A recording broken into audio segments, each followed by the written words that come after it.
Hello everyone, so welcome back to our podcast. मैं हूं धनुष। Hi everyone, मैं हूं विनय।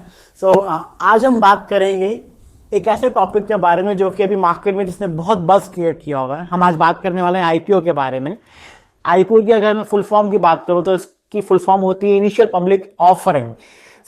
विनय, आईपीओ को बेसिक से आप हमें एक्सप्लेन करें क्या से क्या होता है। सबसे पहले धनुष मैं ये बताना चाहता हूं कि साल 2024 में प्राइमरी मार्केट में इन्वेस्टर्स का रिस्पांस बहुत ही स्ट्रांग रहा है।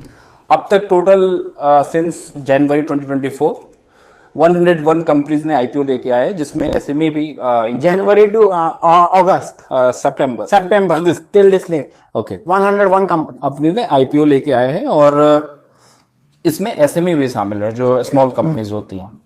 और अब तक इन्होंने मार्केट से जो फंड रेज किए हैं वो 90,000 करोड़ है। ओके और इसमें सबसे इंटरेस्टिंग बात है कि ऑलमोस्ट 90% ऑफ द आईपीओस ने लिस्टिंग गेन रिपोर्ट किया है the very first day of listing on the exchange. ठीक है, इससे हमें साफ पता चलता है कि जो हमारे इन्वेस्टर्स हैं, इवन रिटेल इन्वेस्टर हूं या इंस्टीट्यूशनल इन्वेस्टर हूं, काफी एक्साइटेड हैं आईपीओ को लेकर। और ये बात इससे भी साबित होती है कि ऑलमोस्ट एवरी आईपीओ का ओवर सब्सक्रिप्शन हुआ है मल्टीपल टाइम्स। एग्जैक्टली, या ओके। सो अगर मैं बेसिक से बात करूं विनय, किसी भी कंपनी के लिए एक आईपीओ क्यों इतना क्रूशियल होता है? क्यों कंपनीज आईपीओ इतना मार्केट में आईपीओ आ क्यों रहे हैं? What is the main reason behind it? हाँ, उसका रीजन मैं आपको बताता हूँ। सबसे पहले हम समझते हैं आईपीओ होता क्या है। तो IPO initial public offering, the very first time एक कंपनी, पब्लिक कंपनी अपने शेयर्स बोले तो अपने ओनरशिप स्टेक को मार्केट में ऑफर करती है इन एक्सचेंज ऑफ मनी। आप अपने स्टेक्स को, ओनरशिप्स को पब्लिक को बेचते हो और उससे पैसा लेते हो।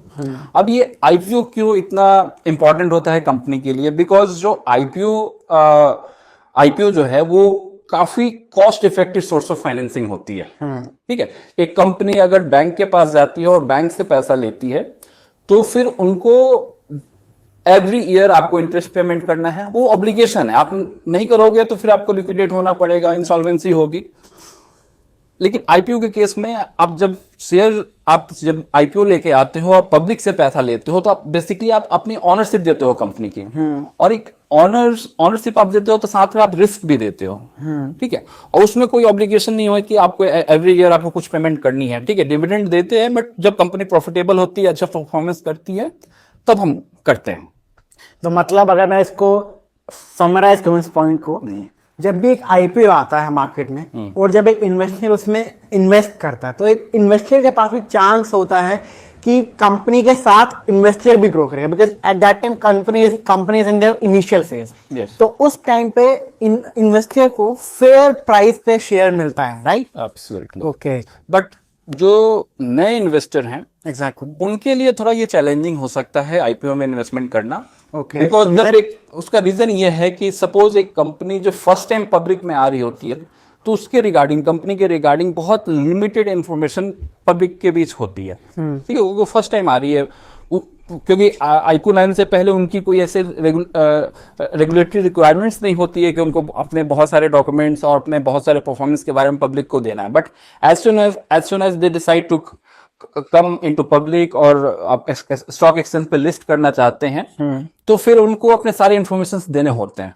तो एक नए इन्वेस्टर को एनालाइज करना एक आईपीओ को थोड़ा सा उनके लिए चैलेंजिंग होता है, बिकॉज लिमिटेड इंफॉर्मेशन है मार्केट में।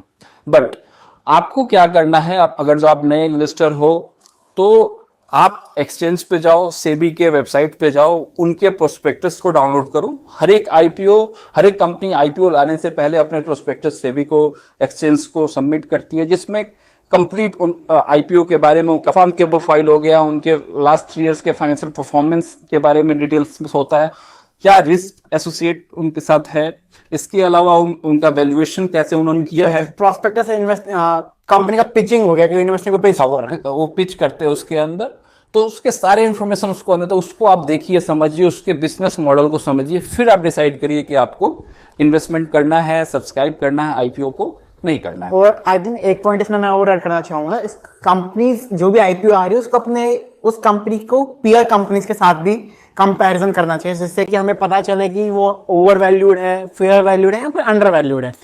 Yes, Dhanush, I am completely agree with this point. Valuation बहुत क्रूशियल है। एग्जैक्टली हाँ। Okay. आप अगर जो कोई स्टॉक ओवर वैल्यूड प्राइस पे ले लेते हो तो फिर आपको प्रॉफिट नहीं होगा फ्यूचर में, ठीक है। आप एक नई कंपनी आ रही है अपनी आईपीओ लेके, आप कैसे उसको उसकी वैल्यूएशन को कैसे एनालाइज करोगे? आप उसको कंपेयर करोगे जो पीयर ग्रुप्स हैं, एग्जैक्टली, जो उससे सिमिलर कंपनी जो उससे आप कंपेयर करोगे, आप जिसमें पी रेशियो देख सकते हो, हाँ प्राइस टू अर्निंग्स दो, सेल्स टू प्राइस देख सकते हो। इस रेशियोज को आप देखो कि अब क्या जो आईपीओ है ओवर वैल्यूड है। अगर जो ओवर वैल्यूड है तो आप उसको अवॉइड करो, उससे बचो। अगर जो अंडर प्राइस है, अंडर वैल्यूड है या फेयरली वैल्यूड है तो then you can subscribe and go for it. Plus इसमें मैनेजमेंट के बारे में भी हम जान सकते हैं कि प्रमोटर्स क्या क्या कितना रोल है किसी कंपनी में, Yes. उनका ट्रैक रिकॉर्ड कैसा है। हाँ, एकदम सही बात बोल रहे हो आप। देखो, मैनेजमेंट को एनालाइज करना बहुत जरूरी है, ठीक है, क्योंकि आप समझो एक कंपनी की जितने भी स्ट्रैटेजिक और ऑपरेशनल डिसीजंस हैं उसके लिए मैनेजमेंट रिस्पॉन्सिबल होती है, ठीक है। और एक मैनेजमेंट को और कंपनी की लीडरशिप को कॉम्पिटेंट होना, स्किल्ड होना बहुत ही जरूरी है अगर जो कंपनी फ्यूचर में सक्सेस अचीव करना चाहती है। इसके अलावा मैं एक पॉइंट्स और भी ऐड करना यहाँ पे चाहूंगा। जो इन्वेस्टर्स के अपने इन्वेस्टमेंट ऑब्जेक्टिव हैं और साथ में उनका जो रिस्क टॉलरेंस लेवल है, उनको भी उसको समझना चाहिए इन्वेस्टर को, और उसको अलाइन करना चाहिए कंपनी के प्रोफाइल के साथ। अगर जो वो मैच करता है तो ही आईपीओ में सब्सक्राइब करना चाहिए, अदरवाइज वो थोड़ा रिस्की मामला हो सकता है और वहां पे आप लूज कर सकते हो, ठीक है।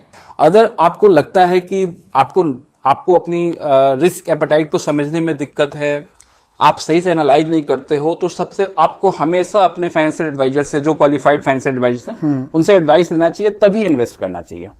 मैं अगर सभी पॉइंट्स को मैं समराइज करूं इन शॉर्ट अपने लिसनर्स के लिए, कि अगर आईपीओ में आपको अप्लाई करना है तो सबसे पहले आपको जो भी फर्म कंपनी आईपीओ लेके आ रही है उसके बारे में पढ़ना है कि what is the like company क्या काम करती है, उसका बिजनेस मॉडल, उसका बिजनेस मॉडल क्या है, उसके फाइनेंशियल स्टेटमेंट्स कैसे हैं, उसकी वैल्यूएशंस क्या हैं, उनके रिस्क क्या हैं, ये सब उनको अपने पीयर ग्रुप है उनके साथ कंपेयर करें कैसा है, उनके मैनेजमेंट की क्या क्वालिटीज हैं, उनका जो भी ट्रैक रिकॉर्ड होता है कि मैनेजमेंट टीम है क्या करते थे अभी क्या कर रहे हैं, लाइक किस कंपनी में उनका कितना इन्वेस्टमेंट है, they can track it also. Second, सबसे इंपॉर्टेंट पॉइंट लास्ट में मैंने अभी बताया था कि आपका जो खुद का रिस्क एपिटाइट है वो चेक करना इज वेरी क्रूशियल।